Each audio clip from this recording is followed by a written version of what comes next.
ನಮಸ್ಕಾರ ವಿದ್ಯಾರ್ಥಿಗಳೇ, ಮಕ್ಕಳೇ, ಈ ದಿನ ನಾವು ಅಂದರೆ ಈ ಒಂದು ವಿಡಿಯೋದಲ್ಲಿ ನಮ್ಮ 6ನೇ ತರಗತಿಯಲ್ಲಿರ್ತಕ್ಕಂತಹ 4ನೆಯ ಗದ್ಯಪಾಠ ಅಂದರೆ ಮೊದಲನೇ ಸೆಮಿಸ್ಟರ್ನ ಕೊನೆಯ ಗದ್ಯಪಾಠ ಡಾಕ್ಟರ್ ರಾಜ್ಕುಮಾರ್. ಈ ಪಾಠದ ಒಂದು ಜ್ಞಾನವನ್ನು ನಾವು ಪಡೆದುಕೊಳ್ಳೋಣ. ಹಾಗಾದರೆ ಮಕ್ಕಳೇ, ಈ ಡಾಕ್ಟರ್ ರಾಜ್ಕುಮಾರ್ ಅಂತಕ್ಕಂಥ ಈ ಪಾಠವನ್ನ ಬರೆದಂತಹ ಸಾಹಿತಿ ಅಥವಾ ಲೇಖಕರು ಯಾರಂದ್ರೆ ಶ್ರೀ ದೊಡ್ಡ ಹುಲ್ಲೂರು ರುಕ್ಕೋಜಿರಾವ್. ನೋಡಿ, ದೊಡ್ಡ ಹುಲ್ಲೂರು ರುಕ್ಕೋಜಿರಾವ್ ಅಂತಕ್ಕಂಥ ಒಬ್ಬ ಸಾಹಿತಿ ಏನ್ ಮಾಡಿದ್ದಾರೆ ಅಂದ್ರೆ ನಮ್ಮ ತರಗತಿಯಲ್ಲಿರ್ತಕ್ಕಂಥ ಡಾಕ್ಟರ್ ರಾಜ್ಕುಮಾರ್ ಅಂತಕ್ಕಂಥ ಪಾಠವನ್ನ ಅವರು ಬರೆದಿದ್ದಾರೆ ಅಂತ ನಾವು ನೋಡ್ತೀವಿ. ಹಾಗಾದ್ರೆ ಡಾಕ್ಟರ್ ರಾಜ್ಕುಮಾರ್ ಅವರ ಪಾಠವನ್ನು ಬರೆದಂತಹ ಶ್ರೀಯುತ ದೊಡ್ಡ ಹುಲ್ಲೂರು ರುಕ್ಕೋಜಿರಾವ್ ಅವರು ಯಾವಾಗ ಜನಿಸಿದರು ಅಂತಕ್ಕಂಥ ಒಂದು ತಿಳುವಳಿಕೆಯನ್ನು ನಾವು ಪಡ್ಕೊಳ್ಬೇಕಾದ್ರೆ ಅವರು 1958 ನೋಡಿ 1958ರಲ್ಲಿ ಜನಿಸ್ತಾರೆ. ಹಾಗಾದ್ರೆ ಅವರು ಜನಿಸಿದಂತಹ ಸ್ಥಳ ಯಾವುದು ಅಂದ್ರೆ ಅವರು ಎಲ್ಲಿ ಹುಟ್ಟಿದರು ಅಂತಕ್ಕಂಥ ಪ್ರಶ್ನೆಗೆ ಉತ್ತರ ಬೆಂಗಳೂರು ಗ್ರಾಮಾಂತರ ಜಿಲ್ಲೆಯ ನೋಡಿ ನಮ್ಮ ರಾಜ್ಯದ ಪ್ರಮುಖ ನಗರಗಳಲ್ಲಿ ಅಥವಾ ಜಿಲ್ಲೆಗಳಲ್ಲಿ ಒಂದಾದಂತಹ ಬೆಂಗಳೂರು ಗ್ರಾಮಾಂತರ. ಆ ಬೆಂಗಳೂರು ಗ್ರಾಮಾಂತರ ಜಿಲ್ಲೆಯಲ್ಲಿ ಬರ್ತಕ್ಕಂತಹ ಹೊಸಕೋಟೆ ತಾಲೂಕಿನ ದೊಡ್ಡ ಹುಲ್ಲೂರು ಅಂತಕ್ಕಂಥದ್ದು ಅವರ ಒಂದು ಜನ್ಮಸ್ಥಳ. ಯಾರ ಒಂದು ಜನ್ಮಸ್ಥಳ ಅಂದ್ರೆ ಶ್ರೀಯುತ ದೊಡ್ಡ ಹುಲ್ಲೂರು ರುಕ್ಕೋಜಿರಾವ್. ನೋಡಿ, ಅವರ ಊರ ಹೆಸರು ಏನಾಗಿದೆ ದೊಡ್ಡ ಹುಲ್ಲೂರು. ಆ ದೊಡ್ಡ ಹುಲ್ಲೂರು ಅಂತಕ್ಕಂಥದ್ದೇ ಅವರ ಒಂದು ನಾಮದಲ್ಲಿ ಸೇರಿದೆ. ಅವರ ಹೆಸರಿನ ಜೊತೆ ಬರ್ತಕ್ಕಂಥದ್ದು ದೊಡ್ಡ ಹುಲ್ಲೂರು. ಹಾಗಾಗಿ ಹೊಸಕೋಟೆ ತಾಲೂಕಿನಲ್ಲಿ ಆ ಒಂದು ಹಳ್ಳಿ ಇದೆ. ಯಾವ ಹಳ್ಳಿ ಇದೆ ಅಂದ್ರೆ ದೊಡ್ಡ ಹುಲ್ಲೂರು ಅಂತಕ್ಕಂಥ ಒಂದು ಹಳ್ಳಿ ಇದೆ. ಇನ್ನ ಅವರು ಮುಖ್ಯವಾಗಿ ಏನ್ ಮಾಡಿದ್ದಾರೆ ಅಂದ್ರೆ ಪತ್ರಕರ್ತರಾಗಿ ತಮ್ಮ ಸೇವೆಯನ್ನ ಆರಂಭ ಮಾಡಿದ್ದಾರೆ. ಜೊತೆಗೆ ರಂಗಭೂಮಿಯಲ್ಲೂ ಕೂಡ ಸಾಕಷ್ಟು ಸೇವೆಯನ್ನ ಸಲ್ಲಿಸಿದ್ದಾರೆ. ರಂಗಭೂಮಿ ಅಂತಂದ್ರೆ ನಾಟಕ ಕ್ಷೇತ್ರ ಅನ್ನೋದನ್ನ ನಾವು ತಿಳ್ಕೊಳ್ಳಬೇಕು. ಹಾಗಾಗಿ ಅವರ ಬರವಣಿಗೆ ಹಾಗೆ ಅವರ ಒಂದು ಚಿತ್ರಕಥೆಯನ್ನ ಬರೆಯುವುದು, ಜೊತೆಗೆ ನಾಟಕದಲ್ಲಿ ಅಭಿನಯಿಸುವುದು ಅಥವಾ ನಾಟಕಕ್ಕೆ ಸಂಭಾಷಣೆಯನ್ನು ಬರೆಯುವುದು ಇತ್ಯಾದಿಗಳ ಒಂದು ಏನಪ್ಪಾ ಅಂದ್ರೆ ಕ್ಷೇತ್ರಗಳು ಅವರ ಪ್ರಮುಖ ಹವ್ಯಾಸ ಕ್ಷೇತ್ರಗಳು. ಯಾವ್ಯಾವು? ರಂಗಭೂಮಿ, ಜೊತೆಗೆ ಚಲನಚಿತ್ರ ಕ್ಷೇತ್ರ, ಹಾಗೆ ಅವರ ಇನ್ನೊಂದು ಪ್ರಮುಖ ಕ್ಷೇತ್ರ ಯಾವಪ್ಪ ಅಂದ್ರೆ ಬರವಣಿಗೆ. ಈ ಮೂರರಲ್ಲೂ ಅವರಿಗೆ ಬಹಳ ಅಪಾರವಾದಂತಹ ಆಸಕ್ತಿ ಇರೋದ್ರಿಂದ ಆ ಒಂದು ಕ್ಷೇತ್ರದಲ್ಲಿ ಹೆಚ್ಚು ಅವರು ತೊಡಗಿಸಿಕೊಂಡಿದ್ದಾರೆ. ಹಾಗಾಗಿ ಏನ್ ಮಾಡಿದ್ದಾರೆ ಅಂತಂದ್ರೆ ಪತ್ರಕರ್ತರಾಗಿ ತಮ್ಮ ಸೇವೆಯನ್ನ ಮಾಡಿದ್ದಾರೆ, ಕೊಟ್ಟಿದ್ದಾರೆ ಈ ನಾಡಿಗೆ ಹೇಳ್ತಾರೆ. ಅವು ಯಾವಪ್ಪ ಅಂತಂದ್ರೆ ನಮಗೆ ವಾರ ಪತ್ರಿಕೆ ಆಗಿರ್ಬೋದು, ಮಾಸ ಪತ್ರಿಕೆ ಆಗಿರ್ಬೋದು, ಈ ಒಂದು ಪತ್ರಿಕೆಗಳಲ್ಲಿ ಪತ್ರಕರ್ತರಾಗಿ ತಮ್ಮ ವೃತ್ತಿಯನ್ನ ಅವರು ಮಾಡ್ತಾರೆ. ತಮ್ಮ ವೃತ್ತಿಯನ್ನ ಎಲ್ಲಿ ಮಾಡ್ತಾರೆ? ಪತ್ರಕರ್ತ ವೃತ್ತಿಯಲ್ಲಿ ಮಾಡ್ತಾರೆ. ಹಾಗಾಗಿ ಅವರಿಗೆ ಅನೇಕ ಚಲನಚಿತ್ರಗಳ ಸಂಭಾಷಣೆಯನ್ನು ಬರೆದಿದ್ದಕ್ಕಾಗಿ, ಚಿತ್ರಕಥೆಗಳನ್ನ ಬರೆದಿದ್ದಕ್ಕಾಗಿ ಅಂದ್ರೆ ಪ್ರಶಸ್ತಿಗಳು ಕೂಡ ದೊರಕಿದ್ದಾವೆ. ನೋಡಿ, ರುಕ್ಕೋಜಿರಾವ್ ಅವರಿಗೆ ಬರವಣಿಗೆ, ರಂಗಭೂಮಿ, ಚಲನಚಿತ್ರ ಇವು ಮೂರು ಏನಪ್ಪ ಅವರ ಇಷ್ಟವಾದ ಕ್ಷೇತ್ರಗಳು. ಹಾಗಾಗಿ ಚಲನಚಿತ್ರದಲ್ಲಿ ಏನಪ್ಪಾ ಅಂತಂದ್ರೆ ನಾವು ನೋಡ್ತೀವಿ, ಚಿತ್ರಕಥೆ ಬರೆಯುವುದನ್ನಾಗಿರ್ಬೋದು, ಸಂಭಾಷಣೆಯನ್ನು ಬರೆಯುವುದಾಗಿರ್ಬೋದು ಅವ್ರು ಏನಪ್ಪಾ ಅಂದ್ರೆ ಹೆಚ್ಚಾಗಿ ಮಾಡ್ತಾ ಇದ್ರು. ಯಾರು? ರುಕ್ಕೋಜಿರಾವ್ ಅವರು. ಹೀಗಾಗಿ ಅವರಿಗೆ ಅನೇಕ ಪ್ರಶಸ್ತಿಗಳು ಕೂಡ ದೊರಕಿವೆ. ಇನ್ನ ಅವರ ಒಂದು ಏನಪ್ಪಾ ಅಂತಂದ್ರೆ ಸಾಹಿತ್ಯದಲ್ಲಿ ಡಾಕ್ಟರ್ ರಾಜ್ಕುಮಾರ್ ಅವರ ಸಮಗ್ರ ಜೀವನ ಚರಿತ್ರೆಯನ್ನು ಏನ್ ಮಾಡ್ತಾರೆ ಅಂದ್ರೆ ಬರೀತಾರೆ. ಡಾಕ್ಟರ್ ರಾಜ್ಕುಮಾರ್ ಅವರ ಜೀವನ ಚರಿತ್ರೆಯನ್ನ ಅಭೂತಪೂರ್ವ ಅಂತಂದ್ರೆ ಬಹಳಷ್ಟು ಉತ್ತಮವಾಗಿ ಏನಪ್ಪಾ ಅಂದ್ರೆ ಅದನ್ನ ಬರೆಯುವ ಮೂಲಕ ಆ ಒಂದು ವ್ಯಕ್ತಿಗೆ ಅಥವಾ ತಮ್ಮ ಒಂದು ಬರವಣಿಗೆಗೆ ಉತ್ತಮವಾದಂತಹ ಒಂದು ಗರಿಯನ್ನ ಮೂಡಿಸಿಕೊಂಡಿದ್ದಾರೆ. ಹಾಗಾಗಿ ಏನಪ್ಪಾ ಅಂದ್ರೆ ಅವರ ಒಂದು ಕಿರುಚಿತ್ರವನ್ನು ಕೂಡ ಅವರು ಮಾಡಿದ್ದಾರೆ. ಯಾರು? ಡಾಕ್ಟರ್ ರಾಜ್ಕುಮಾರ್ ಅವರ ಜೀವನ ಚರಿತ್ರೆಯ ಒಂದು ಕಿರುಚಿತ್ರವನ್ನು ಕೂಡ ಅವರು ಮಾಡಿದ್ದಾರೆ.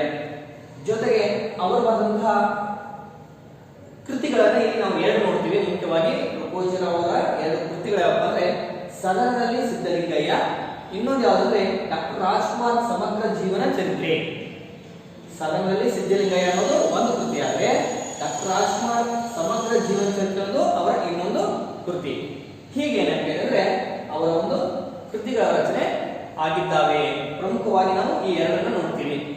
ಹಾಗಾದ್ರೆ ಈ ಒಂದು ಡಾಕ್ಟರ್ ರಾಜ್ಕುಮಾರ್ ಅಂತಕ್ಕಂಥ ಪಾಠವನ್ನ ಅವರ ಯಾವ ಕೃತಿಯಿಂದ ನಾವು ಆಯ್ದುಕೊಳ್ಳಲಾಗಿದೆ, ಯಾವ ಪಠ್ಯ ಪುಸ್ತಕ ಯಾವ ಒಂದು ಕೃತಿಯಿಂದ ಈ ಪಾಠವನ್ನು ನಾವು ಆರಿಸಿ 6ನೇ ತರಗತಿಯಲ್ಲಿ ಅಭ್ಯಾಸ ಮಾಡ್ತಾ ಇದ್ದೀವಿ ಅಂತಂದ್ರೆ ಅದು ಯಾವುದೂ ಅಲ್ಲ, ಅದೇ ಏನಪ್ಪಾ ಅಂದ್ರೆ ಡಾಕ್ಟರ್ ರಾಜ್ಕುಮಾರ್ ಸಮಗ್ರ ಜೀವನ ಚರಿತ್ರೆ ಅಂತಕ್ಕಂಥದ್ದು ಆ ಒಂದು ಸಾಹಿತ್ಯದಲ್ಲಿ ಆ ಒಂದು ಕೃತಿಯಲ್ಲಿ ಏನಪ್ಪಾ ಅಂದ್ರೆ ಈ ನಮ್ಮ ರಾಜ್ಕುಮಾರ್ ಅಂತಕ್ಕಂಥ ಪಾಠದ ಎಲ್ಲ ಸಾರಾಂಶಗಳು ನಮಗೆ ಸಿಗುತ್ತವೆ. ಅಂದ್ರೆ ಅದರಲ್ಲಿನ ಒಂದು ಭಾಗವನ್ನು ಏನ್ ಮಾಡಿದ್ದಾರೆ, ಇಲ್ಲಿ ನಮಗೆ ಸಂಕ್ಷಿಪ್ತವಾಗಿ ಅದನ್ನ ಸಮಗ್ರವಾಗಿರ್ತಕ್ಕಂತಹ ಜೀವನ ಚರಿತ್ರೆ ಏನ್ ಮಾಡಿದರೆ ಸಂಕ್ಷಿಪ್ತವಾಗಿ ಏನ್ ಮಾಡಿದರೆ 6ನೇ ತರಗತಿಗೆ ಅವರು ನೀಡಿದ್ದಾರೆ. ಅಂದ್ರೆ 6ನೇ ತರಗತಿಯ ಮಕ್ಕಳಿಗೆ ಇದನ್ನ ಪಠ್ಯಪುಸ್ತಕ ರಚನಾ ಸಮಿತಿಯವರು ಅಳವಡಿಸಿದ್ದಾರೆ ಅಂತ ನಾವು ತಿಳ್ಕೊಳ್ಬಹುದು. ಹಾಗಾಗಿ ಇದು ಡಾಕ್ಟರ್ ರಾಜ್ಕುಮಾರ್ ಅವರ ಒಂದು ಪಾಠವನ್ನು ಬರೆದಂತಹ ರುಕ್ಕೋಜಿರಾವ್ ಅವರ ಸಂಕ್ಷಿಪ್ತ ಪರಿಚಯ. ಸಂಕ್ಷಿಪ್ತ ಪರಿಚಯದಲ್ಲಿ ನೋಡ್ತೀವಿ ಅವರ ಸ್ಥಳ ನೋಡ್ತೀವಿ, ಹೊಸಕೋಟೆ ತಾಲೂಕಿನ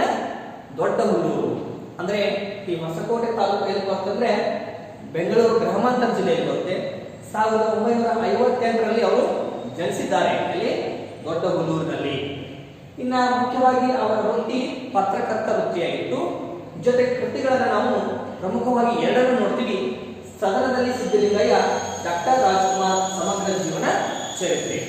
ಇಷ್ಟು ಲೇಖಕರ ಪರಿಚಯ. ಇನ್ನು ನಾವು ಈ ಲೇಖಕರ ಪರಿಚಯ ಮುಗಿದ ತಕ್ಷಣ ಪಾಠದ ಸಾರಾಂಶದ ಕಡೆಗೆ ನಾವು ತೆರಳೋಣ. ಹಾಗಾದ್ರೆ ಬನ್ನಿ ನಾವೇನ್ ಮಾಡಿದ್ವಿ, ಈಗ ಡಾಕ್ಟರ್ ರಾಜ್ಕುಮಾರ್ ಅವರ ಯಾವ ಯಾವ ಅಂಶಗಳನ್ನ ನಾವು ತಿಳಿದುಕೊಳ್ಳಬೇಕಾಗಿದೆ ಅನ್ನೋದನ್ನ ಒಂದಿಷ್ಟು ಅರ್ಥೈಸಿಕೊಳ್ಳೋಣ. ನೋಡಿ, ಹಾಗಾದ್ರೆ ಡಾಕ್ಟರ್ ರಾಜ್ಕುಮಾರ್ ಇದು ನಮ್ಮ ಕರ್ನಾಟಕ ರಾಜ್ಯ ಮರೆಯಲಾಗದಂತ ಹೆಸರು. ಯಾವುದು? ಡಾಕ್ಟರ್ ರಾಜ್ಕುಮಾರ್. ಇವರ ಒಂದು ಬದುಕು ಹೇಗೆ ಇತ್ತು, ಯಾವ ಒಂದು ಅಂಶವನ್ನು ನಾವು ಇವರಿಂದ ಉತ್ತಮವಾಗಿ ಪಡೆದುಕೊಳ್ಳಬಹುದು ಅನ್ನೋದನ್ನ ಈಗ ತಿಳಿದುಕೊಳ್ಳೋಣ. ನೋಡಿ, ಮನುಷ್ಯನಿಗೆ ಏನಪ್ಪಾ ಅಂದ್ರೆ ಸಾಕಷ್ಟು ಹಿನ್ನೆಲೆ ಎನ್ನುವುದು ಇರುತ್ತೆ. ಅಂದ್ರೆ ಬಡತನದಿಂದ ಆತ ಕೂಡಿರಬಹುದು, ಸಿರಿವಂತಿಕೆಯಿಂದ ಕೂಡಿರಬಹುದು, ಅನೇಕ ತೊಂದರೆಗಳನ್ನ ಅಥವಾ ಅತ್ಯಂತ ಸುಖದಲ್ಲಿ ಇದ್ದುಕೊಂಡು ಆತ ತನ್ನ ಜೀವನವನ್ನ ಅಥವಾ ತನ್ನ ಕೌಟುಂಬಿಕ ಹಿನ್ನೆಲೆಯನ್ನ ಹೊಂದಿರ್ತಾನೆ. ಅಂತಹ ಅನೇಕ ಕಷ್ಟಗಳಲ್ಲಿ ಬೆಳೆದಂತಹ ಅನೇಕ ಕುಟುಂಬಗಳಲ್ಲಿ ಒಬ್ಬ ವ್ಯಕ್ತಿ ಏನ್ ಮಾಡ್ತಾನೆ, ಸಾಧನೆಯನ್ನು ಮಾಡ್ತಾನೆ. ಆ ಸಾಧನೆಯಲ್ಲಿ ನಮ್ಮ ಡಾಕ್ಟರ್ ರಾಜ್ಕುಮಾರ್ ಅವರು ಕೂಡ ಒಬ್ಬರು ಅಂತ ನಾವು ತಿಳ್ಕೊಳ್ಳಬಹುದು. ಹಲವಾರು ವ್ಯಕ್ತಿಗಳು ಏನಾಗಿದ್ದಾರೆ ಅಂದ್ರೆ ತಮಗೆ ದುಡ್ಡು ಇಲ್ಲದೆ ಇದ್ರು ಕೂಡ, ಹೌದಾ, ಇರ್ಲಿಕ್ಕೆ ಮನೆ ಇಲ್ದರೂ ಕೂಡ, ಸರಿಯಾದಂತ ಆಹಾರದ ಒಂದು ವ್ಯವಸ್ಥೆ ಇಲ್ಲದೆ ಇದ್ರೂ ಕೂಡ ಅನೇಕ ಸಾಧನೆಯನ್ನು ಮಾಡಿದಂತಹ ಒಂದು ಮಹಾನ್ ವ್ಯಕ್ತಿಗಳ ಪಟ್ಟಿಯನ್ನು ನೋಡಿದಾಗ ಅಲ್ಲಿ ಡಾಕ್ಟರ್ ರಾಜ್ಕುಮಾರ್ ಅಂತಕ್ಕಂಥ ಒಂದು ಹೆಸರು ಕೂಡ ನಾವು ಕಾಣಬಹುದು. ನೋಡಿ, ಅಂತವರ ಒಂದು ಬದುಕಿನ ಆಗು ಹೋಗುಗಳನ್ನ ನಾವು ತಿಳಿದುಕೊಳ್ಬೇಕಾದ್ದು ಬಹಳ ಮುಖ್ಯ. ಅದರಿಂದ ನಾವು ಕೂಡ ಸ್ಫೂರ್ತಿಯನ್ನು ಪಡೆದುಕೊಂಡು ಏನ್ ಮಾಡಬಹುದು, ನಾವು ಕೂಡ ಉತ್ತಮ ದಾರಿಯಲ್ಲಿ ಸಾಗಿ ಒಂದು ಇತಿಹಾಸದ ಪುಟದಲ್ಲಿ ಶಾಶ್ವತವಾಗಿ ನಿಲ್ಲಬಹುದು. ನೋಡಿ, ವರನಟ, ಮೇರುಟ, ಕನ್ನಡದ ಕಣ್ಮಣಿ, ಗಾನ ಗಂಧರ್ವ, ನಟ ಸಾರ್ವಭೌಮ, ಹೀಗೆ ಹಲವಾರು ಬಿರುದುಗಳಿಗೆ ಪಾತ್ರರಾಗಿರ್ತಕ್ಕಂಥ ಡಾಕ್ಟರ್ ರಾಜ್ಕುಮಾರ್ ಕೂಡ ಈ ಒಂದು ಬಡತನ ಸ್ಥಿತಿಯಲ್ಲಿ ಅರಳಿ ಏನ್ ಮಾಡ್ತಾರೆ ಅಂದ್ರೆ ಸಾಧಕರಾಗಿ ಇವತ್ತು ಕರ್ನಾಟಕ ರತ್ನ ಅಂತಕ್ಕಂಥ ಒಂದು ಪ್ರಶಸ್ತಿಯನ್ನು ಪಡೆದಿದ್ದಾರೆ. ಅಂದ್ರೆ ಅದು ಅಸಾಮಾನ್ಯವಾದಂತಹ ಕಾಯಕವಾಗಿದೆ. ಹೀಗಾಗಿ ಇವತ್ತಿನ ಕನ್ನಡ ನಾಡಿನ ಪ್ರತಿಯೊಂದು ಮನೆಯಲ್ಲೂ ಕೂಡ ಏನಾಗಿದೆ, ಡಾಕ್ಟರ್ ರಾಜ್ಕುಮಾರ್ ಅವರ ಹೆಸರು ಚಿರಸ್ಥಾಯಿಯಾಗಿ ಉಳಿದಿದೆ. ಪ್ರತಿಯೊಬ್ಬರ ಮನಸ್ಸಿನಲ್ಲಿ, ಮನೆಗಳಲ್ಲಿ ಅಂತ ಒಬ್ಬ ಮಹಾನ್ ಕರ್ನಾಟಕ ಸುಪುತ್ರನ ಸಂಕ್ಷಿಪ್ತವಾದ ಪಕ್ಷಿ ನೋಟವನ್ನು ನಾವೇನ್ ಮಾಡ್ತೀವಿ ಈ ಒಂದು ಪಾಠದಲ್ಲಿ, ಡಾಕ್ಟರ್ ರಾಜ್ಕುಮಾರ್ ಅವರ ಪಾಠದಲ್ಲಿ ನಾವು ನೋಡ್ತೀವಿ. ಹಾಗಾಗಿ ಅದರ ಒಂದು ಆಶಯ ತಮಗೆ ಆಗಲಿ, ಅದರ ಉದ್ದೇಶ ತಮಗೆ ಈಡೇರಲಿ, ಪಾಠದ ಉದ್ದೇಶ ಏನಿದೆ ಅದು ಈಡೇರಲಿ ಅನ್ನೋದನ್ನ ನಾವು ಆಶಿಸ್ತಾ ಈಗ ಪಾಠಕ್ಕೆ ತೆರಳೋಣ. ನೋಡಿ, ಒಂದು ಬಾರಿ ಇವತ್ತಿನ ಅರ್ಧ ಭಾಗವನ್ನು ಹೇಳಲಿಕ್ಕೆ ನಾನು ಮಾತ್ರ ಪ್ರಯತ್ನ ಮಾಡ್ತೀನಿ. ಕನ್ನಡಿಗರ ಸಾಂಸ್ಕೃತಿಕ ಬದುಕಿನ ಅವಿಭಾಜ್ಯ ಅಂಗವೇ ಆಗಿರುವ ಡಾಕ್ಟರ್ ರಾಜ್ಕುಮಾರ್ ಅವರು 1929 ಏಪ್ರಿಲ್ 24 ಜನಿಸಿದರು. ಚಾಮರಾಜನಗರದಿಂದ 12 ಮೈಲಿ ದೂರದಲ್ಲಿರುವ ತಾಳವಾಡಿ ಪಕ್ಕದ ಗಾಜನೂರು ಇವರ ಹುಟ್ಟೂರು. ಗಾಜನೂರು ಲಕ್ಷ್ಮಮ್ಮನವರ ತವರೂರು. ಸಿಂಗನಲ್ಲೂರು ಪುಟ್ಟಸ್ವಾಮಯ್ಯನವರ ಮೂಲ ಸ್ಥಳ. ಸುಪ್ರಸಿದ್ಧ ರಂಗಭೂಮಿಯ ನಟರಾದ ಸಿಂಗಾನಲ್ಲೂರು ಶ್ರೀ ಪುಟ್ಟಸ್ವಾಮಯ್ಯನವರು ಇವರ ತಂದೆ. ತಾಯಿ ಶ್ರೀಮತಿ ಲಕ್ಷ್ಮಮ್ಮನವರು. ಮಳೆ ಇಲ್ಲದೆ ಭೂಮಿ ಬಿಸಿಲಿನ ಬೇಗೆಯಿಂದ ಬಳಲಿದ್ದ ಒಂದು ದಿನ ಜೋರಾಗಿ ಮಳೆ ಸುರಿಯತೊಡಗಿತು. ಬಿಸಿಲಿನ ತಾಪಕ್ಕೆ ಕಂಗೆಟ್ಟಿದ್ದ ಜನರಿಗೆ ವರ್ಷಧಾರೆಯು ಹರ್ಷ ತಂದಿತು. ಭೂಮಿಯು ತಂಪಾಯಿತು. ಇಂತಹ ತಣ್ಣನೆಯ ಹೊತ್ತಿನಲ್ಲಿ ಶ್ರೀಮತಿ ಲಕ್ಷ್ಮಮ್ಮನವರು ಗಂಡು ಮಗುವನ್ನು ಹೆತ್ತರೆಂಬ ಸುದ್ದಿ ಬಂತು. ಇಳೆಗೆ ಮಳೆಯನ್ನು ಕರೆತಂದ ಕಂದನೆಂದೇ ಊರ ಜನ ಸಂಭ್ರಮಿಸಿದರು. ತಾವು ಮುತ್ತತ್ತಿರಾಯರಿಗೆ ಹೊತ್ತ ಹರಕೆಯಿಂದಲೇ ಗಂಡು ಮಗು ಜನಿಸಿತೆಂಬ ಸಂಭ್ರಮದಿಂದ ಕೆಂಪಗೆ ಹಸಿ ಬೆಣ್ಣೆಯಂತಿದ್ದ ಹಸುಗೂಸನ್ನು ಪುಟ್ಟಸ್ವಾಮಯ್ಯನವರು ಎತ್ತಿ ಮುದ್ದಾಡಿದರು. ಮಗನ ಹೆಸರಿನಲ್ಲಿ ರಾಜು ಎಂಬ ಪದವಿ ಇರಬೇಕೆಂಬ ಆಸೆ ತಂದೆ ತಾಯಿಯರು. ಮುತ್ತುರಾಯನ ವರಪ್ರಸಾದವಾಗಿದ್ದರಿಂದ ಮುತ್ತು ಮತ್ತು ತಮ್ಮ ಆಸೆಯ ಸೆಳೆತದಂತೆ ರಾಜು ಎಂಬುದನ್ನು ಸೇರಿಸಿ ಮಗುವಿಗೆ ಮುತ್ತುರಾಜು ಎಂದು ನಾಮಕರಣ ಮಾಡಲಾಯಿತು. ಎಲ್ಲರ ಕಣ್ಮಣಿಯಾಗಿ ಮುತ್ತುರಾಜ ಬೆಳೆದನು. ನೋಡಿ, ಕನ್ನಡಿಗರ ಸಾಂಸ್ಕೃತಿಕ ಬದುಕಿನ ಅವಿಭಾಜ್ಯ ಅಂಗವೇ ಇವತ್ತು ಡಾಕ್ಟರ್ ರಾಜ್ಕುಮಾರ್ ಕೂಡ ಆಗಿದ್ದಾರೆ. ಅಂದ್ರೆ ಈ ಕಲೆಯಲ್ಲಿ ಏನಾಗಿದೆ ಸಾರ್ಥಕತೆಯನ್ನ ಸಾಧನೆಯನ್ನ ತೋರಿಸಿದಂತಹ ಸಾಧಕರಲ್ಲಿ ನಮ್ಮ ಡಾಕ್ಟರ್ ರಾಜ್ಕುಮಾರ್ ಕೂಡ ಅಲ್ಲಿ ಮುಂಚೂಣಿಯಲ್ಲಿ ನಿಲ್ಲುತ್ತಾರೆ. ಹಾಗಾಗಿ ಡಾಕ್ಟರ್ ರಾಜ್ಕುಮಾರ್ ಅವರ ಜನನ ಯಾವಾಗ ಅಂತಂದ್ರೆ ಡಾಕ್ಟರ್ ರಾಜ್ಕುಮಾರ್ ಹುಟ್ಟಿದ ಯಾವಾಗ ಅಂತಂದ್ರೆ ನೋಡಿ 1929 ಏಪ್ರಿಲ್ ನೋಡಿ ಏಪ್ರಿಲ್ 24ರಂದು. ಇನ್ನ ಡಾಕ್ಟರ್ ರಾಜ್ಕುಮಾರ್ ಅವರು ಜನಿಸಿದಂತ ಸ್ಥಳ ಯಾವುದಂದ್ರೆ ಅದು ಗಾಜನೂರು, ತಾಳವಾಡಿ ಸಮೀಪದ ಅಥವಾ ತಾಳವಾಡಿ ಪಕ್ಕದ ಗಾಜನೂರು ಇವರ ಏನಪ್ಪ ಅಂದ್ರೆ ಜನ್ಮಸ್ಥಳ. ಯಾರ ಜನ್ಮಸ್ಥಳ? ಡಾಕ್ಟರ್ ರಾಜ್ಕುಮಾರ್ ಅವರ ಜನ್ಮಸ್ಥಳ. ಹೇಳ್ತಾರ್ರಿ, ಚಾಮರಾಜನಗರದಿಂದ 12 ಮೈಲಿ ದೂರದಲ್ಲಿರ್ತಕ್ಕಂಥ ನೋಡ್ರಿ, ಚಾಮರಾಜನಗರ ಅನ್ನೋದು ಒಂದು ಜಿಲ್ಲೆ. ಎಲ್ಲಿ ಗೊತ್ತಂದ್ರೆ ನಮ್ಮ ದಕ್ಷಿಣ ಕರ್ನಾಟಕದ ತುತ್ತ ತುದಿ. ನೆನಪಿಕೊಳ್ಳಿ, ನಮ್ಮ ದಕ್ಷಿಣ ಕರ್ನಾಟಕದ ತುತ್ತ ತುದಿ ಈ ಭಾಗದಲ್ಲಿ ನಾವು ಚಾಮರಾಜನಗರವನ್ನ ನೋಡ್ತೀವಿ. ಈ ಒಂದು ದಕ್ಷಿಣ ಭಾಗದಲ್ಲಿ ಬರ್ತಕ್ಕಂತಹ ನಮ್ಮ ಒಂದು ಕರ್ನಾಟಕ ಜಿಲ್ಲೆಗಳಲ್ಲಿ ಒಂದಾದಂತಹ ಚಾಮರಾಜನಗರ ಅಂತಕ್ಕಂಥ ಒಂದು ಜಿಲ್ಲೆಯಲ್ಲಿ ಏನಪ್ಪ ಅಂದ್ರೆ 12 ಮೈಲಿ ಅಂದ್ರೆ ಈ ಒಂದು ಪ್ರಮುಖವಾದ ನಗರದಿಂದ 12 ಮೈಲಿ ದೂರದಲ್ಲಿರ್ತಕ್ಕಂಥ ತಾಳವಾಡಿಯ ಪಕ್ಕ ಗಾಜನೂರು, ಅಲ್ಲಿ ಏನಂದ್ರೆ ಇವರು ಹುಟ್ಟಿದರು ಅನ್ನೋದನ್ನ ನಾವು ತಿಳ್ಕೊಳ್ತೀವಿ. ಇನ್ನ ಇವರ ಈ ಗಾಜನೂರು ಅಂತಕ್ಕಂಥದ್ದು ಏನಪ್ಪ ಅಂದ್ರೆ ಯಾರ ತವರ ಮನೆ ಅಂತಂದ್ರೆ ಅದು ಅವರ ತಾಯಿಯ ತವರ ಮನೆ. ಲಕ್ಷ್ಮಮ್ಮ ಅಂತಕ್ಕಂಥವ್ರು ಏನಪ್ಪ ಅಂದ್ರೆ ಅವರ ತಾಯಿ ಹೆಸರು ಏನಂದ್ರೆ ಲಕ್ಷ್ಮಮ್ಮ. ಈ ಲಕ್ಷ್ಮಮ್ಮ ಅವರ ಮಗನೇ ಡಾಕ್ಟರ್ ರಾಜ್ಕುಮಾರ್ ಅಂತ ನಾವು ಹೇಳ್ತೀವಿ. ಇನ್ನ ಲಕ್ಷ್ಮಮ್ಮನವರ ತವರೂರು ಗಾಜನೂರು ಆದ್ರೆ ಸಿಂಗನಲ್ಲೂರು ಪುಟ್ಟಸ್ವಾಮಯ್ಯನವರ ಮೂಲ ಸ್ಥಳ. ಅಂದ್ರೆ ತಾಯಿಯದು ಗಾಜನೂರು, ತಂದೆ ಊರು ಯಾವುದಂದ್ರೆ ಅದು ಸಿಂಗನಲ್ಲೂರು. ಆಯ್ತಾ? ಇಲ್ಲಿ ನೋಡಿ, ಗಾಜನೂರು ಏನಂದ್ರೆ ತಾಯಿಯ ಊರು, ಇನ್ನ ಪುಟ್ಟಸ್ವಾಮಯ್ಯನವರು ಅವರ ತಂದೆ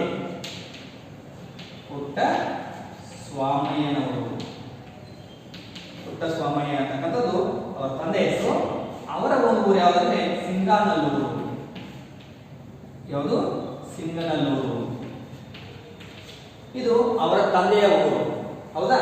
ಹೀಗೆ ಅವರ ತಂದೆ ಹೆಸರು ಪುಟ್ಟಸ್ವಾಮಯ್ಯನವರು, ತಾಯಿ ಹೆಸರು ಲಕ್ಷ್ಮಮ್ಮ. ತಾಯಿ ತವರು ಮನೆ ಗಾಜನೂರು, ಗಾಜನೂರಲ್ಲಿ ಇವರ ಜನನ. ಇನ್ನು ಪುಟ್ಟಸ್ವಾಮಯ್ಯನವರ ಊರು ಅಂದ್ರೆ ಸಿಂಗನಲ್ಲೂರು ಅಂತಕ್ಕಂಥದ್ದು ನಾವು ನೋಡ್ತೀವಿ. ಇನ್ನ ಇವರ ಒಂದು ಜನನದ ಬಗ್ಗೆ ಇಲ್ಲಿ ರುಕ್ಕೋಜಿರು ಅವರು ತುಂಬಾ ಸೊಗಸಾಗಿ ಸಾಲುಗಳನ್ನ ಬರೆದಿದ್ದಾರೆ. ಏನಂದ್ರೆ ಮಳೆ ಇಲ್ಲದೆ ಭೂಮಿ ಬಿಸಿಲಿನ ಬೇಗೆಯಿಂದ ಬಳಲಿದ್ದ ಒಂದು ದಿನ ಏನಾಗಿದ್ದರೆ, ಯಾವುದೋ ಒಂದು ಅವರ ಹುಟ್ಟುವಂತ ಜನನದ ಕಾಲದಲ್ಲಿ ಏನಾಗಿದೆ ಅಂದ್ರೆ ಬರಗಾಲ ಬಂದ್ಬಿಟ್ಟಿದೆ. ಮಳೆಯೇ ಇಲ್ಲದ ಅಂದ್ರೆ ಮಳೆಗಾಲ ಅನ್ನೋದು ಬಹಳ ಕನಸಿನ ಮಾತಾಗಿರ್ತಕ್ಕಂತಹ ಒಂದು ದಿನಗಳಲ್ಲಿ ಏನಾಗಿದೆ ಅಂದ್ರೆ ಭೂಮಿ ಬಿಸಿಲಿನಿಂದ ಏನಾಗಿತ್ತಂದ್ರೆ ಬಳಲಿತ್ತು. ಅಂದ್ರೆ ಭೂಮಿ ಕಾದು ಏನಾಗಿತ್ತಂದ್ರೆ ಸಾಕಷ್ಟು ನಡೆದಾಡಲು ಅಥವಾ ಈ ಒಂದು ಕುಡಿಯುವ ನೀರಿನ ಒಂದು ತೊಂದರೆ ಇಷ್ಟೆಲ್ಲ ಆಗ್ತಾ ಇತ್ತು. ಅಂತಹ ಒಂದು ದಿನಗಳಲ್ಲಿ ಏನಾಗಿದೆ ಅಂದ್ರೆ ಬಿಸಿಲಿನ ತಾಪಕ್ಕೆ ಕಂಗೆದ್ದ ಜನರಿಗೆ, ಯಾವಾಗ ಜನರಿಗೆ ನೀರು ಬೇಕಾಗಿತ್ತು, ಯಾವಾಗ ನಮಗೆ ಕಾಂತಿ ಅಂತಕ್ಕಂಥ ಒಂದು ಸ್ಥಿತಿಯಲ್ಲಿ ಇರತಕ್ಕಂಥ ಜನರಿಗೆ ಏನಪ್ಪ ಅಂದ್ರೆ ಒಂದು ದಿನ ಹರ್ಷ ಉಂಟಾಗುತ್ತೆ, ಒಂದು ದಿನ ಸಂತೋಷ ಉಂಟಾಗುತ್ತೆ. ಯಾಕಾಗುತ್ತೆ ಅಂದ್ರೆ ಅದು ಭೂಮಿ ತಂಪಾಗುತ್ತೆ. ತಂಪಾಗಲಿಕ್ಕೆ ಕಾರಣ ಏನಪ್ಪ ಅಂದ್ರೆ ಎಂತಹ ಒಂದು ತಂಪಾದಂಥ ವಾತಾವರಣದಲ್ಲಿ ತಂಪಾದಂತಹ ದಿನಗಳಲ್ಲಿ ಏನಾಗಿದೆ ಅಂದ್ರೆ ತಣ್ಣನೆಯ ಹೊತ್ತಿನಲ್ಲಿ ಶ್ರೀಮತಿ ಲಕ್ಷ್ಮಮ್ಮನವರು ಏನಪ್ಪ ಅಂದ್ರೆ ಗಂಡು ಮಗುವನ್ನು ಹೇಳ್ತಾರೆ ಎಂಬ ಸುದ್ದಿ ಬಂದಿತ್ತು. ನೋಡ್ರಿ, 1929 ಏಪ್ರಿಲ್ 24 ಏನಾಗುತ್ತೆ ಲಕ್ಷ್ಮಮ್ಮನವರು ಡಾಕ್ಟರ್ ರಾಜ್ಕುಮಾರ್ ಅವರಿಗೆ ಜನ್ಮವನ್ನು ನೀಡ್ತಾರೆ. ಆ ಸುದ್ದಿ ಎಲ್ಲ ಕಡೆಗೆ ಹಬ್ಬುತ್ತೆ. ಆಗ ಜನ ಏನ್ ಭಾವಿಸ್ತಾರೆ ಅಂದ್ರೆ ಇಳೆಯನ್ನು ಭೂಮಿಗೆ ತಂದ ಇಳೆಗೆ ಮಳೆಯನ್ನು ಕರೆತಂದ ಕಂದನೆಂದೇ ಊರ ಜನ ಸಂಭ್ರಮ ಪಡ್ತಾರೆ. ಜನರಿಗೆ ಖುಷಿ ಆಗುತ್ತೆ. ಇವತ್ತ ಲಕ್ಷ್ಮಮ್ಮನವರಿಗೆ ಹುಟ್ಟಿರ್ತಕ್ಕಂಥ ಗಂಡು ಮಗು ನಮಗೆ ಮಳೆಯನ್ನ ಸುರಿಸಲಿಕ್ಕೆ ಕಾರಣವಾಯಿತು ಅಂತ ತಿಳ್ಕೊಂಡು ಏನ್ ಮಾಡ್ತಾರೆ ಅಂದ್ರೆ ಅದ್ಭುತವಾದಂತಹ ಒಂದು ಸಂತೋಷವನ್ನು ವ್ಯಕ್ತಪಡಿಸಿ ಏನ್ ಮಾಡ್ತಾರೆ, ಆತನ್ನ ಆ ದಿನವನ್ನ ತುಂಬಾ ಸಂತೋಷದಿಂದ ಕಳೀತಾರೆ. ಹೀಗಿರ್ಬೇಕಾದ್ರೆ ಅಲ್ಲಿ ಇರ್ತಕ್ಕಂಥ ಪುಟ್ಟ ಸುಮ್ಮಯ್ಯನವರು ಹೇಳ್ತಾರೆ, ಮುತ್ತತ್ತಿ ರಾಯ ಅಂತಕ್ಕಂಥದ್ದು ಒಂದು ದೇವರಿಗೆ ಅವರು ಏನ್ ಮಾಡ್ತಾರೆ ಅಂದ್ರೆ ಹರಕೆಯನ್ನು ಹೊಂದಿರ್ತಾರೆ. ಮುತ್ತತ್ತಿ ರಾಯ ಅಂತಕ್ಕಂಥದ್ದು ಅಲ್ಲಿರ್ತಕ್ಕಂಥ ಪ್ರಸಿದ್ಧ ದೇವಸ್ಥಾನ. ಆ ಮುತ್ತತ್ತಿ ರಾಯನಿಗೆ ಹರಕೆಯನ್ನು ಹೊಂದಿರ್ತಾರೆ. ಏನಂತೇಳಿ ನಮಗೆ ಒಂದು ಉತ್ತಮವಾದಂತಹ ಗಂಡು ಮಗುವನ್ನ ಆಶೀರ್ವಾದ ಮಾಡಿ ಅಂತೇಳಿ ಪುಟ್ಟ ಸ್ವಾಮಿಯವರು ದೇವರಿಗೆ ಬೇಡಿಕೊಂಡಿರ್ತಾರೆ, ಹರಕೆಯನ್ನು ಹೊತ್ತಿರ್ತಾರೆ. ಆ ಕಾರಣಕ್ಕಾಗಿ ಏನಾಗಿದೆ ಅಂದ್ರೆ ಆ ಒಂದು ಸಂಭ್ರಮದಲ್ಲಿರ್ತಕ್ಕಂಥ ದಿನದಲ್ಲಿ ಹೇಳ್ತಾರೆ, ಈ ಮುತ್ತತ್ತಿ ರಾಯನಿಗೆ ಹರಕೆ ಹೊತ್ತಿದ್ದರಿಂದಲೇ ಏನಾಗಿದೆ ಅಂದ್ರೆ ನಮಗೆ ಗಂಡು ಮಗುವಾಯಿತು ಅಂತಕ್ಕಂಥ ಒಂದು ಭಾವನವನ್ನ ವ್ಯಕ್ತಪಡಿಸಿದಂತಹ ಪುಟ್ಟ ಸ್ವಾಮಿಯವರು ಏನ್ ಮಾಡ್ತಾರೆ, ಸಂಭ್ರಮದಿಂದ ಕೆಂಪಗೆ ಹಸಿ ಬೆಣ್ಣೆಯಂತೆ ಇದ್ದಂತಹ ಆ ಹಸುವನ್ನ ಅಥವಾ ಕೂಸನ್ನ ಎತ್ಕೊಂಡು ಏನ್ ಮಾಡ್ತಾರೆ, ಮುದ್ದಾಡ್ತಾರೆ. ಅವಾಗ ಮಗನ ಹೆಸರಿನಲ್ಲಿ ಏನ್ ಮಾಡ್ಬೇಕಂದ್ರೆ ರಾಜು ಎಂಬ ಪದವಿ ಇರಬೇಕು ಅನ್ನೋದು ತಂದೆ ತಾಯಿಯ ಆಸೆ. ಮಗನ ಹೆಸರಿನಲ್ಲಿ ಇರಬೇಕು, ರಾಜು ಅಂತಕ್ಕಂಥ ಪದವಿ ಇರಬೇಕು, ಅದು ತಂದೆ ತಾಯಿಯರ ಆಸೆ. ಜೊತೆಗೆ ಮುತ್ತತ್ತಿ ರಾಯನಿಗೆ ಏನಪ್ಪಾ ಅಂತಂದ್ರೆ ಹರಕೆ ಹೊತ್ತಿದ್ರಿಂದಲೇ ಡಾಕ್ಟರ್ ರಾಜ್ಕುಮಾರ್ ಅವರು ಜನಿಸಿದ್ರು ಅಂತಕ್ಕಂಥ ನಂಬಿಕೆ ಅವರಲ್ಲಿ ಇರೋದ್ರಿಂದ ಅಲ್ಲಿ ಅವರು ಮುತ್ತು ಅಂತಕ್ಕಂಥ ಹೆಸರನ್ನು ಏನ್ ಮಾಡ್ತಾರೆ, ಆ ರಾಜು ಅಂತಕ್ಕಂಥ ಪದವಿಯ ಜೊತೆಗೆ ಸೇರಿಸಿ ಏನ್ ಮಾಡ್ತಾರೆ, ಒಂದು ನಾಮಕರಣವನ್ನು ಮಾಡ್ತಾರೆ ಆ ಗಂಡು ಮಗುವಿಗೆ. ಆ ಹೆಸರೇನಾಗುತ್ತೆ ಮುತ್ತುರಾಜ. ನೋಡಿ, ಮುತ್ತುರಾಜ ಅನ್ನೋದು ಅವರ ಡಾಕ್ಟರ್ ರಾಜ್ಕುಮಾರ್ ಅವರ ಮೊದಲ ಹೆಸರು. ನೆನಪಿಕೊಳ್ಳಿ, ಡಾಕ್ಟರ್ ರಾಜ್ಕುಮಾರ್ ಅವರ ಮೊದಲ ಹೆಸರು ಏನಪ್ಪ ಅಂದ್ರೆ ಮುತ್ತುರಾಜ. ಮುತ್ತುರಾಜ ಅಂತಕ್ಕಂಥ ಹೆಸರು ಬರ್ಲಿಕ್ಕೆ ಕಾರಣ ಏನಂತಂದ್ರೆ ಅವರ ಒಂದು ಊರಿನಲ್ಲಿರ್ತಕ್ಕಂಥ ಅಥವಾ ತಂದೆ ಹರಕೆಯನ್ನು ತರ್ತಕ್ಕಂಥ ಮುತ್ತತ್ತಿ ರಾಯನ ಒಂದು ಅನುಗ್ರಹದಿಂದ ಹುಟ್ಟಿದಂತಹ ಮಗು ಅಂತ ತಿಳ್ಕೊಂಡಂತಹ ಅವರೆಲ್ಲರೂ ಆ ಮುತ್ತು ಅಂತಕ್ಕಂಥ ಹೆಸರನ್ನು ಸೇರಿಸ್ತಾರೆ. ಜೊತೆಗೆ ರಾಜು ಅಂತಕ್ಕಂಥ ತಂದೆಯ ತಾಯಿಯರ ಒಂದು ಆಸೆ ಆಗಿತ್ತು, ಪದವಿ ಇರಬೇಕಂತಕ್ಕಂಥದ್ದು. ಹಾಗಾಗಿ ಈ ಮುತ್ತು ಮತ್ತು ರಾಜು ಅಂತಕ್ಕಂಥ ಎರಡು ಪದಗಳನ್ನು ಸೇರಿಸಿ ಏನ್ ಮಾಡ್ತಾರೆ, ಮುತ್ತು ರಾಜ ಅಂತಕ್ಕಂಥ ಹೆಸರನ್ನ ಆ ಮಗುವಿಗೆ ನಾಮಕರಣ ಮಾಡ್ತಾರೆ. ಆಗ ಮಗು ಮುತ್ತು ರಾಜನ ಅಂತ ಇದ್ರೆ ಆ ನಾಮಕರಣವನ್ನು ಪಡೆದುಕೊಂಡು ತುಂಬಾ ಚೆನ್ನಾಗಿ ಬೆಳಲಿಕ್ಕೆ ಪ್ರಾರಂಭ ಮಾಡುತ್ತೆ. ಹೀಗೇನಾಗುತ್ತೆ ಅಂದ್ರೆ ಎಲ್ಲರ ಕಣ್ಮಣಿಯಾಗಿ ಎಲ್ಲರ ಪ್ರೀತಿಗೆ ಪಾತ್ರವಾಗಿ ಆ ಮಗು ಬೆಳೆದು ದೊಡ್ಡ ಅಥವಾ ಬೆಳವಣಿಗೆ ಹೊಂದಲಿಕ್ಕೆ ಪ್ರಾರಂಭ ಮಾಡುತ್ತೆ. ಈ ರೀತಿಯಲ್ಲಿ ಏನಾಗುತ್ತೆ ಅಂದ್ರೆ ಈ ಒಂದು ಡಾಕ್ಟರ್ ರಾಜ್ಕುಮಾರ್ ಅವರ ಕಿರು ಪರಿಚಯವನ್ನು ನಾವು ಈ ತರಗತಿಯಲ್ಲಿ ಅಭ್ಯಾಸ ಮಾಡಿದ್ದೀವಿ. ಅಂದ್ರೆ ತಂದೆ ತಾಯಿಯಾಗಿರ್ಬೋದು, ಮುತ್ತುರಾಜ ಅಂತಕ್ಕಂಥ ಹೆಸರನ್ನ ಯಾಕೆ ಕೊಡಲಾಯಿತು ಅನ್ನೋದಾಗಿರ್ಬೋದು, ಅಥವಾ ಅವರು ಹುಟ್ಟಿದ ದಿನದಲ್ಲಿ ಯಾವ ಒಂದು ವಾತಾವರಣ ಆ ಜನ ಅನುಭವಿಸುತ್ತಿರುವ ಅಥವಾ ಯಾವ ಒಂದು ಮಾತುಗಳನ್ನ ಡಾಕ್ಟರ್ ರಾಜ್ಕುಮಾರ್ ಅವರ ಹುಟ್ಟಿದ ಜನ ಆಡಿದ್ರು ಅನ್ನೋದನ್ನ, ಹೀಗೆ ಹಲವಾರು ಸಂಕ್ಷಿಪ್ತ ಮಾಹಿತಿಯನ್ನು ನಾವು ಈ ತರಗತಿಯಲ್ಲಿ ಪಡೆದುಕೊಂಡಿದ್ದೇವೆ. ಇನ್ನು ಮುಂದಿನ ತರಗತಿಯಲ್ಲಿ ನಾವು ಏನ್ ಮಾಡೋಣ, ಡಾಕ್ಟರ್ ರಾಜ್ಕುಮಾರ್ ಅವರು ಮತ್ತೆ ಯಾವ ಬೆಳೆದು ದೊಡ್ಡವರಾದ ಮತ್ತೆ ಏನನ್ನ ಅವರು ತಮ್ಮ ಜೀವನದಲ್ಲಿ ಅನುಭವಿಸುತ್ತಾರೆ ಅನ್ನೋದನ್ನ ಮುಂದಿನ ತರಗತಿಯಲ್ಲಿ ನೋಡೋಣ. ನಿಮಗೆ ಮತ್ತೆ ಮನೆಗೆಲಸ ಏನಂದ್ರೆ ಇವತ್ತಿನ ಈ ಡಾಕ್ಟರ್ ರಾಜ್ಕುಮಾರ್ ಪಾಠದಲ್ಲಿ ನಾವು ಇರ್ತಕ್ಕಂಥ ಲೇಖಕರ ಪರಿಚಯ ಮತ್ತು ಡಾಕ್ಟರ್ ರಾಜ್ಕುಮಾರ್ ಅವರ ತಂದೆ ತಾಯಿಗಿರಬಹುದು, ಅವರ ಜನನದ ಬಗ್ಗೆ ನಾವು ಹೇಳಿರ್ತಕ್ಕಂಥ ಆ ಒಂದು ಭಾವನೆಯನ್ನು ವ್ಯಕ್ತಪಡಿಸಿದಂತಹ ಗೋಚರರಾವ್ ಅವರ ಪದಗಳ ಹೇಗಿರ್ಬೋದು ಇವುಗಳನ್ನ ಏನ್ ಮಾಡಬೇಕು ತಾವು ಓದ್ಕೊಂಡು ಲೇಖಕರ ಪರಿಚಯ ಮತ್ತು ಡಾಕ್ಟರ್ ರಾಜ್ಕುಮಾರ್ ಅವರ ಜನನ ಆಗಿರ್ಬೋದು, ಸ್ಥಳ ಆಗಿರ್ಬೋದು, ತಂದೆ ತಾಯಿ ಆಗಿರ್ಬೋದು, ಅವರ ಮೂಲ ಹೆಸರು ಬರಲಿಕ್ಕೆ ಕಾರಣ ಏನು ಇತ್ಯಾದಿಗಳ ಕುರಿತು ಏನಪ್ಪ ಅಂದ್ರೆ 10 ಪ್ರಶ್ನೆಗಳನ್ನ ನೀವೇ ಸ್ವತಃ ರಚಿಸಿ ಏನ್ ಮಾಡಬೇಕಂದ್ರೆ ಅದಕ್ಕೆ ಉತ್ತರವನ್ನು ಕೂಡ ಬರೆದು ನಮ್ಮ ವಾಟ್ಸ್ಆಪ್ ನಂಬರ್ಗೆ ಕಳುಹಿಸಿ ಅಂತ ಹೇಳ್ತಾ ಈ ತರಗತಿ ವಿರಾಮ ಮಾಡ್ತಾ ಇದ್ದೀನಿ. ಎಲ್ಲರಿಗೂ ನಮಸ್ಕಾರ.